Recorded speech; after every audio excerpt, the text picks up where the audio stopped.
Winston Peters says New Zealand First could have got back into Parliament if the Serious Fraud Office had not announced it would prosecute two people connected with the party just before the election. A judge has found the defendants, who have name suppression, not guilty of electoral fraud. But one expert says the Electoral Act needs to be rewritten. Adam Hollingworth reports.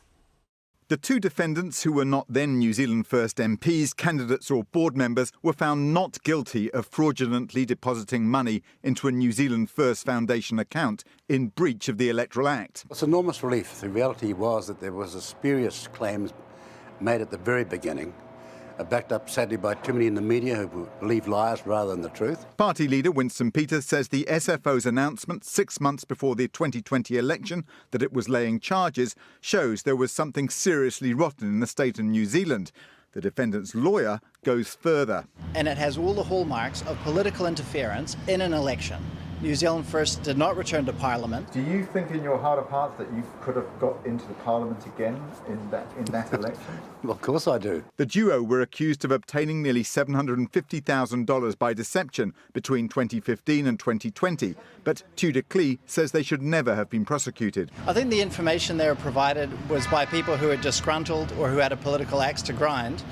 And unfortunately, that was taken hook, line and sinker. The case turned on the judge's decision that donations to the New Zealand First Foundation were not donations to the party. If you'd asked me, or I think probably most other electoral lawyers before the hearing, was this a party donation? I would have been very clear that it was. Graeme Edgeler is surprised by the decision and says the Electoral Act should be rewritten to ensure party donations get disclosed. If this interpretation is correct, and now that a High Court judge has said it, I mean, we have to act on the assumption that the High Court judge got it right, then yes. The Electoral Act may need looking at, but that doesn't mean that the SFO or anybody should be prosecuting a crime when a crime doesn't exist. The Serious Fraud Office says it believes there was real value in bringing this case and shining a light on the conduct in question. But Tudor Clee says it's possible there'll be further litigation on their side, especially since the prosecution said in court Peters could be viewed as an uncharged co-conspirator. Peters himself isn't ruling in or out further legal action.